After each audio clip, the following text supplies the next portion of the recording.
Didik TV KPM.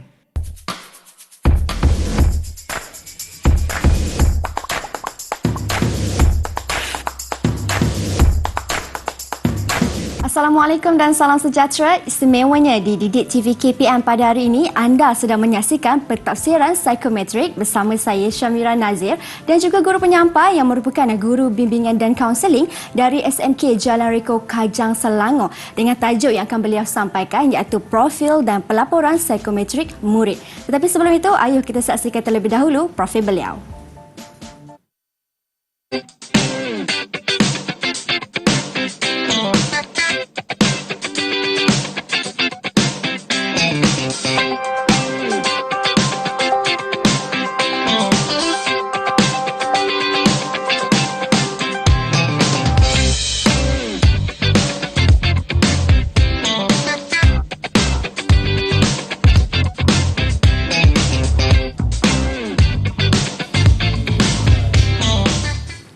Baik, dan hari ini di studio bersama dengan saya seorang guru yang cukup ceria dan berpengalaman iaitu Cikgu Zuraya Ramli. Assalamualaikum Cikgu. Waalaikumsalam warahmatullahi. Sihat Cikgu? Ya, alhamdulillah hari ini sihat. Baik Cikgu, kita sama-sama warna merah jambu hari ini Cikgu. Kebetulan. Kebetulan. Baik Cikgu, sebelum kita teruskan sesi pembelajaran kita pada hari ini, tak lupa juga turut berserta dengan kami di studio seorang Cikgu Juru Bahasa Isyarat iaitu Cikgu Suhaili Abdul Ghani dari SK Pendidikan Khas Jalan Batu Kuala Lumpur. Apa khabar Cikgu Suhaili? Terima kasih Cikgu kerana bersama dengan kami untuk hari ini. Baiklah Cikgu, hari ini tajuk kita merupakan profil dan pelaporan psikometrik murid. Ya, betul. Mungkin ada yang kurang familiar dengan tajuk kita pada hari ini. Jadi boleh Cikgu terangkan apa yang dimaksudkan sebenarnya dengan profil dan pelaporan psikometrik murid ni Cikgu? Ayah Mira, kalau kita sebut perkataan profil, profil tu setiap agensi ada profil. Begitu juga dengan psikometrik. Profil ni bermakna pengenalan yang profesional tentang sesuatu perkara. Dalam konteks psikometrik ni maklumat yang terkandung di dalamnya, yang mengandungi item, mengandungi konstruk dan juga skor yang berkaitan. Dan semua skor konstruk ini memberi makna kepada seseorang individu yang bernama murid. Baik. Gitu, ya. Jadi kalau dah dikatakan tentang skor dan juga pelaporan tu kan Cikgu, bagaimana proses penghasilan sesuatu profil dan laporan tu Cikgu? Okey. Di sini bila setiap kali exam kan, kalau lepas exam Mira apa yang eager rasa nak tahu? Markah. Yes. Begitu juga dengan profil ini. Sebab untuk menghasilkan satu profil ni bermula dengan data mentah. Okey, data maknanya jawapan-jawapan murid. Ya, kalau contohnya dalam psikometrik, mereka perlu menjawab sama ada ya ataupun tidak berkaitan dengan item ataupun soalan, sebab soalan psikometrik ini tidak ada betul, tidak ada salah. Semuanya bersifat semula jadi dan murid menjawab dengan rasa siapa dia, apa yang dia rasa. Jadi misalnya dalam trait personality itu sendiri ada 150 item dan setiap item tu mewakili konstruk-konstruk yang tertentu. Jadi konstruk inilah yang kita akan beri markah berdasarkan jawapan-jawapan daripada murid tadi. Contoh katakan bila dah jawab tengok konstruk ketahanan dapat 80%. 80%. Dia 8 daripada 10. Setiap konstruk itu 10. Jadi dia dapat 8 bermakna 80%. Jadi 80% kita akan masukkan dalam profil dalam sistem. Okey. Sebab KPM semua maklumat ni kita akan key in dalam sistem dan akhirnya sistem akan jana satu laporan yang boleh digunakan oleh semua pihak lah, murid, ibu bapa dan juga pihak guru. Itu maksudnya profil itu. Baik. Ada sikit tambah lagi ni Cikgu? Okey. Jadi daripada data inilah data-data inilah yang kita boleh explain kepada murid-murid. Kalau dalam exam dia nak tahu maka ini kenapa jawapan ni salah. Tapi dalam psikometrik tidak ada betul, tidak ada salah. Betul. Jadi dia menerangkan tentang sesuatu perkara, sesuatu konstruk dalam psikometrik, macam konstruk menolong, berapa murid ni dapat kan. Jadi kita sebagai guru kaunseling yang menjalankan psikometrik ni, kami akan menerangkan kepada murid apakah personality seseorang murid itu. Jadi mereka akan fahamlah dan lebih memahami diri. berdasarkan pelaporan yang mereka dapat. Baiklah. Tadi cikgu ada sentuh tentang konstruk menolong. Yes. Dan saya kira pastinya dalam laporan ini ada juga beberapa konstruk yang lain supaya murid lebih kenal diri mereka, cikgu. Ya, betul. Okey, selepas ini murid-murid yang sedang menonton di rumah, saya dan juga cikgu akan lakukan sedikit tentang pelaporan psikometrik. Jadi kalau anda ingin tahu bagaimana caranya dilakukan dan bagaimana markah itu diambil, kita akan sambung semula selepas ini hanya di Pentaksiran Psikometrik Didik TV KPM.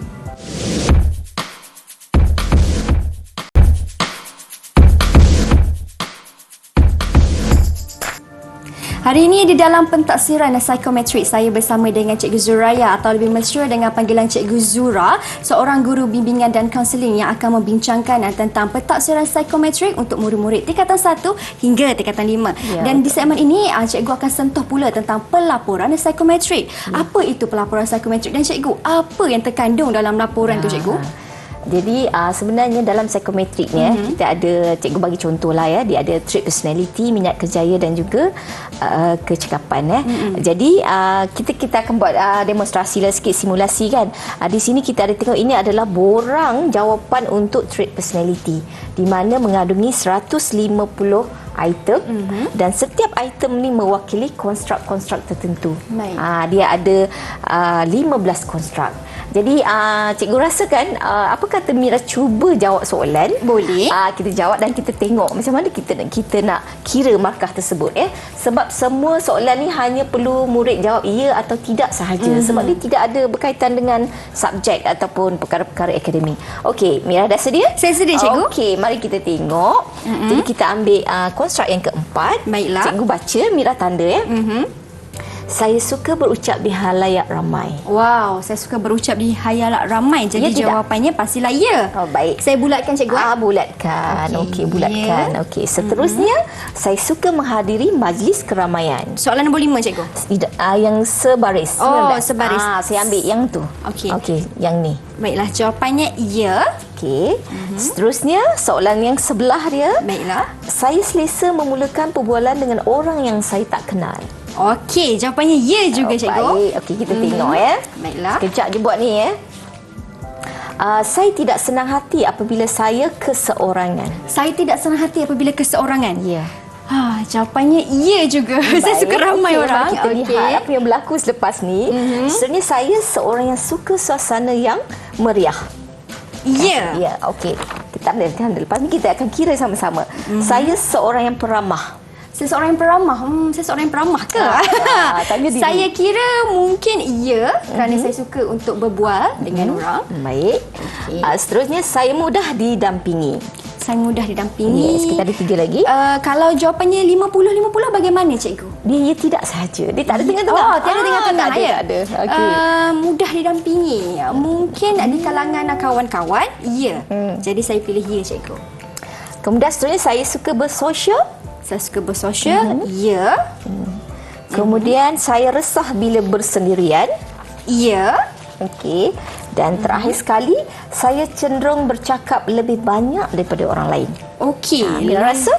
Lebih cenderung untuk bercakap berbanding orang lain. Mungkin ya, cikgu. Okey. Tapi semua ya ni betul ke jawapan saya, cikgu?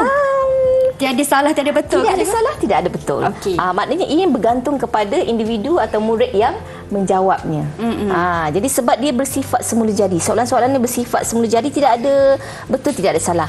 Okey, sekarang mari kita lihat apakah jumlah skor yang Mira dapat. Cuba Mira kira yang Mira tanda ya sahaja. Baiklah, Mira kira, cikgu. 1, 2, 3, 4, 5, 6, 7, 8, 9, 10. Okey, cuba Mira letak 10. 10 di sini. Baiklah. Okey, jadi sekarang kita lihat ya, Mira mendapat 10. 10 ni bermakna 100%. Tetapi apabila kita mengisi profil, boleh kita bawa satu lagi ni ke depan. Yes, di sini. Ya. Okey, dalam profil ini ya, dalam profil ini kita ada 15 sebenarnya. Yang Mira sebut tadi adalah konstruk yang keempat, iaitu extrovert. Kalau ikut logik, kalau 10 mestilah full kan, fact 100%. Tetapi bila kita masukkan dalam profil murid ini, kita tak boleh letak 100%. Okey. Sebab apa Mira rasa? Kenapa cikgu? Sebab dalam dunia ni tidak ada orang yang perfect. Nobody Betul. perfect. Kalaulah katakan kosong, boleh tak kita letak kosong? Mungkin Dia tak ada. Dia tak tulis. Dia skor tadi katakan semua kosong. Tidak. semua tidak. Yes. Pada saya tak boleh kot cikgu. Mesti ada sebab kan? Sebab setiap individu di dunia ni ada personality masing-masing. Betul. Sekurang-kurangnya 1%. Sebab tu dalam ini kalau murid tu dapat 10 full mark yang bertanda ya, kita hanya letak 99%. Okey, cuba Mira saya letak saya extrovert maksudnya di sini 99. Okey, skor untuk Mira adalah skor yang tinggi. Sebab kita ada kategori dia. Kita akan kategorikan tinggi, okey, sederhana dan rendah. Inilah interpretasi yang kita akan buat kepada skor yang diperolehi oleh murid-murid. Jadi mereka akan tahu. Okey, contoh katakan sebab skor yang tinggi ni dia antara 70 hingga 99% markah. Okey. Kalau pertengahan 40 hingga 60%. Okey, kalau rendah kurang daripada 39 lah. Antara 1 hingga 39. So apakah makna dia? Apakah membawa makna? Sekarang ni Mira dapat tinggi kan? Betul, cikgu. Sebab dari segi definisi operasional dia, extrovert ni individu yang suka kepada keramaian, orang ramai, suka bercakap, suka berinteraksi dengan individu lain, suka bekerja dalam kumpulan. Jadi maknanya personality untuk Mira adalah extrovert ni, itulah dia. Maksud kita interpretkan. Kalau katakan ada murid dapat skor yang sederhana, maknanya dia berkawan dalam kumpulan dia sahaja. Kalau rendah pula, maknanya murid itu seorang yang pemalu, dia tak berani nak cakap. Mungkin seorang yang introvert, cikgu. Yes, betul perkataan. Macam pernah buat je. Mira pernah buat tak? Pernah, cikgu. So ini adalah contoh pemarkahan. Inilah profil dalam sistem. Baik, cikgu. Cikgu, kalau mungkin ada yang baru saja menonton kita, ada yang kurang jelas tentang 70 hingga 99% bagi skor tinggi ni, boleh cikgu terangkan secara ringkas apa yang dimasukkan? Maksudnya apabila kita dah kira setiap konstruk tadi, dia akan memberi markah atau memberi skor kepada murid yang menjawab. Jadi skor ini kita kategorikan mengikut 3 kategori tadilah, tinggi, sederhana dan juga rendah. Sekiranya murid itu mendapat skor antara 70 hingga 99 atau peratus 70 hingga 99%, dia dikategorikan sebagai tinggi. Contoh, saya ambil konstruk yang lain Cikgu ambil contoh konstruk menolong. Baiklah. Okey, menolong. Dia ada. Okey, jadi kalau konstruk dia tinggi, maknanya dia suka memberi pertolongan pada orang lain. Dia bersimpati dengan orang lain. Dia care dengan orang lain. Tapi kalau rendah, sebaliknya. Dia opposite. Itu salah satu contoh. Kalau sederhana, dia antara tinggi dan rendah lah. Itu dia punya interpretasi skor atau peratus setiap konstruk yang murid-murid dapat. Dan untuk pelaporan ini kan cikgu, berapa banyak konstruk yang murid akan diuji? Okey, kalau contoh cikgu padang sekejap. Bila cikgu kan dia suka menulis, menconteng kan supaya nampak lebih jelas, lebih jelas. Okey. Kalau untuk ITP, maksudnya trait personality, dia ada 150 item ataupun kenyataan ataupun soalan dengan 15 konstruk. 15 konstruk ni kalau kita tengok di sini, dia ada autonomi, dia ada kreatif, dia ada extrovert, pencapaian sehinggalah ketelusan. Ketelusan ni sebenarnya nak uji sama ada murid-murid ni menjawab dengan telus ataupun tidak. Dia jujur tak jawab, kita boleh tahu. Kita pun boleh tahu bila murid menjawab soalan. Maksudnya kalau dia jawab, sekadar jawab sahaja itu boleh nampak lah. Boleh nampak. Okey. So akhirnya bila dah isi semua dalam profil, sistem secara automatik akan jana menghasilkan satu pelaporan. Ini pelaporan ni contoh pelaporan cikgu dah padamlah nama anak murid cikgu. Dalam pelaporan ini ada 2 inventory, iaitu trait personality dan juga minat kerjaya. Tadi kita tak bincang minat kerjaya kan? Macam minat kerjaya di IMK, dia ada 6 dia ada 6 konstruk dengan 180 soalan. Wow. So yang ini, inilah dianya, RIASEK. Realistic, investigative, artistic, social, enterprising dan conventional. Dan ini memberi makna kepada murid-murid apakah skor yang mereka dapat. Macam ITP tadi dia ada skor, tapi untuk IMK dia lebih kepada markah yang tertinggi. Dia akan ambil 3 kod utama, 3 kod yang tertinggi. Kod tertinggi ni dia akan ambil. Okey.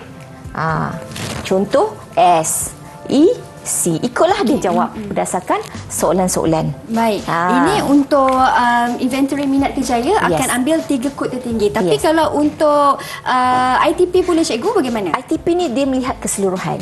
Kita ni semua ada personality ini. Betul. Tetapi mana yang dominan? Sama juga dengan IMK, yang mana dominan? Mungkin saya ada juga realistik, saya ada juga social, tapi yang mana paling memonopoli diri kita? Macam cikgu ambil contoh Mira lah kan. Baik, Mira mungkin di sini social. Sebab social ni dia suka persekitaran yang melibatkan ramai orang. Bekerja dengan orang ramai. Macam kru kat sini kan. Cikgu, jururawat, dia punya kejayanya adalah social. Kalau macam accountant, dia lebih kepada konvensional. So dalam laporan ni dijelaskan contoh-contoh kejaya berdasarkan apa yang murid ini dapat contoh. Okey, murid ini dia skor dia, kod dia SKR. S tu apa? Social. Apakah bidang pekerjaan di bidang sosial dia? Guru, kaunselor, penyambut tetamu, pegawai kebajikan. Kemudian dia ada juga analisa dari segi personality dia. Dia tulis suka menolong, bekerjasama, mesra. Itu adalah kategori dalam sosial ataupun dia dari segi extrovert tadi. Tengok extrovert dia tinggi 80%. Betul. That's why lah dia sesuai menjadi bekerja di bidang sosial. Wow, jadi sekarang bagaimana murid-murid dah dapat lihat ataupun belum hubung kaitnya laporan ini dengan diri kita. Secara langsung pun boleh membantu sedikit sebanyak murid untuk merancang perjalanan masa karier mereka kan di masa hadapan. Kita akan berhenti berehat seketika. Kita akan sambung lagi selepas ini tentang profil dan pelaporan psikometrik murid. Jadi jangan ke mana-mana, teruskan setia bersama dengan kami di Didik TV KPM.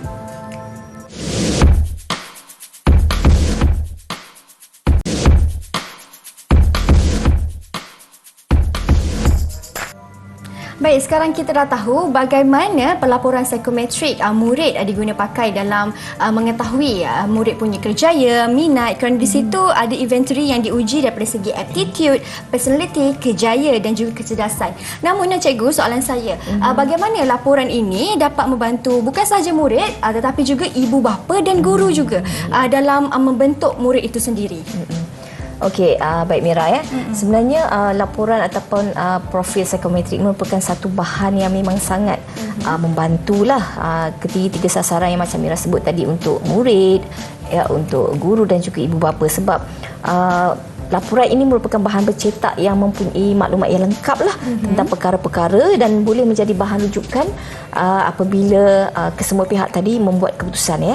Cikgu bagi contoh dalam trait personality yang akan dijalankan oleh murid tingkatan 2 dan juga tingkatan 4. Mereka boleh gunakan keputusan ini untuk teroka lebih banyak tentang kelebihan kehebatan diri. Macam kepimpinan tinggi. So mereka boleh explore lagi apa yang mereka boleh gunakan personality mereka untuk melibatkan diri dengan aktiviti-aktiviti sekolah. Okay, itu satu. Okey, yang kedua, kalau kita lihat minat kerjaya, minat kerjaya ini yang akan menjalani pentaksiran ini adalah murid tingkatan 1, tingkatan 3 dan juga tingkatan 5. Dan setiap tingkatan ini mempunyai, orang kata, memberi manfaat kepada mereka. Okey, contoh tingkatan 1, mereka boleh tahu cenderung mereka ke arah minat mana, sama ada realistik ke, investigatif ke dan sebagainya, jenam kan. Jadi itu untuk form 1. So mereka masih lagi mencari-cari mereka nak apa, nak buat apa kan. Seterusnya untuk murid tingkatan 3 ni yang paling penting sebenarnya Mira. Sebab dengan pelaporan ini mereka boleh guna pakai untuk mereka membuat keputusan memilih aliran apa mereka nak sambung di tingkatan 4. Okey.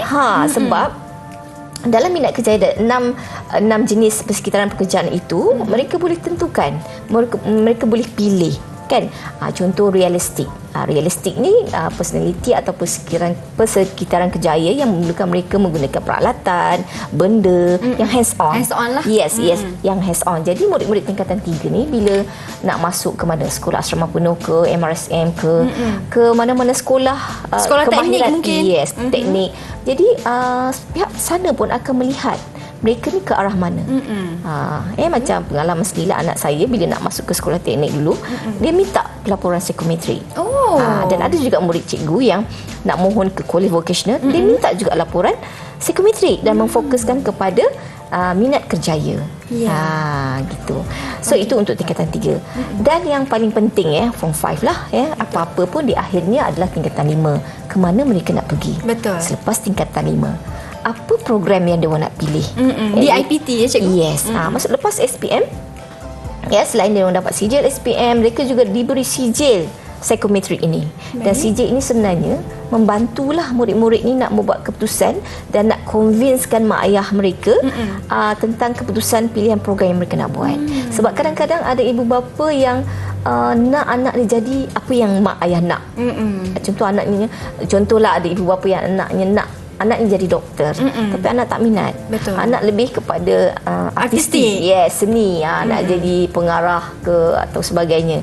Jadi konflik ni berlaku sebenarnya. Sebab ini melalui pengalaman kan. Bila parents datang, cikgu anak saya ni keputusan anak ni bagus, dapat straight A, mengharapkan anak ni jadi doktor. Tapi bila kita tengok psikometrik dia, minat kerjaya dia artistik tu lebih dominan dalam diri anak dia. Jadi sebagai guru kaunseling, kita cuba convincekan ibu bapa tentang pemilihan ini. Sebab yang nak belajar adalah anak. Betul. Kan. Jadi kalau anak tu belajar, mungkinlah murid pandai letak mana-mana pun jadi, tapi kepuasan murid itu sendiri. Betul. Bila dia belajar, dia puas tak belajar. And then seterusnya bila bekerja. Macam Mira dulu, ada tak terlintas nak menjadi seorang pengacara seperti sekarang? Ada tak masa dulu? Masa sekolah dulu mungkin tak ada bertukar-tukar cita-cita tu sebab kurang jelas lagi kan cikgu. Jadi bila tingkatan 5 ni dengan adanya psikometrik ni, dia memberi panduan kepada murid-murid lah. Betul. Untuk mereka jadi apa. Mungkin untuk tahun depan, next 5 years apa dia nak jadi. Betul, jadi cikgu. sebenarnya ia membantu. Dan mereka boleh memilih dan mereka boleh mencari apakah yang sesuai dengan personality mereka, apakah yang sesuai dengan minat kerjaya mereka. Dan bila cikgu sentuh tentang pelaporan ini, maksudnya murid nak jawab laporan ini kena betul-betul tepat dan secaranya jangan jawab tipu-tipu lah. Cikgu ada tak sedikit tips macam mana nak bagi benda tu jawab dengan tepat cikgu? Ya, betul. Sebab dalam contoh trait personality tadi, dia ada satu konstruk ketelusan. Jadi bila murid jawab, kita tahu murid ni sebenarnya jawab jujur ataupun tidak. Sebab kalau menjawab soalan, cikgu selalu cakap dengan murid kan, jawapan pertama yang terlintas adalah jawapan yang paling tepat. Dia kalau dah dia berfikir, tu maknanya dah kurang lah. Maksud murid-murid kadang-kadang dia ingat dia nak yang perfect. Betul. Murid dia nak jawab yang terbaik. Kadang-kadang terbaik tu mungkin kurang sesuai dengan diri dia. Mungkin kurang sesuai dengan personality dia. Jadi kita selalulah bila menjalankan pentaksiran ni, maklumkan kepada mereka jawab mengikut rasa, mengikut hati dia orang lah. Orang kita fikir, nak ni, kalau saya jawab ni jadi macam ni, kalau saya jawab tidak, jadi tak bagus. Sebab tidak ada bagus, tidak ada tak bagus dalam psikometrik ni. Yang pertama, gerak hati pertama, itulah jawapannya. Terus nanti jangan fikir-fikir dah. Jangan fikir-fikir sangat. Baik cikgu, memandangkan kita sudah pun sampai ke penghujung rancangan, sedikit rumusan ringkas daripada Cikgu Zuraiah. Ya, baik. Sebenarnya psikometrik ni sangat membantu kepada murid-murid di luar sana, kepada guru-guru. Guru-guru boleh gunakan keputusan berjumpalah dengan guru kaunseling sekolah bagi membincangkan apakah gaya pembelajaran yang sesuai untuk sasaran murid mengikut kumpulan-kumpulan kelas ataupun kumpulan-kumpulan tertentu. Dan kepada ibu bapa juga, psikometrik ni dapat membantu untuk membimbing anak-anak dari segi membuat keputusan hala tuju mereka selepas mereka sama ada ke tingkatan 4 ataupun selepas tamat belajar nanti. Baik cikgu, apa yang saya boleh pelajari daripada Cikgu Zuraya juga bila dah berada di sini cikgu, apa pelaporan psikometrik murid ini merupakan satu kaedah yang diguna pakai, satu pengiraan yang sistematik untuk mengumpul maklumat murid yang sekaligus dapat membantu untuk mempertingkatkan pembelajaran dan juga kemejadian murid itu sendiri cikgu. Baik, dan diharapkan ilmu ini, apa yang cikgu terangkan, informasi ini memberi maklumat yang berguna bukan sahaja kepada murid, ibu bapa, bahkan juga guru. Kerana guru juga yang paling rapat dengan murid di sekolah kan, selepas ibu bapa. Terima kasih banyak Cikgu Zuraya atas kesudian bersama dengan kami di Pentaksiran Psikometrik. Semoga ada rezeki kita berjumpa lagi. Teruskan menonton kami di Didik TV KPM. Assalamualaikum dan salam sejahtera.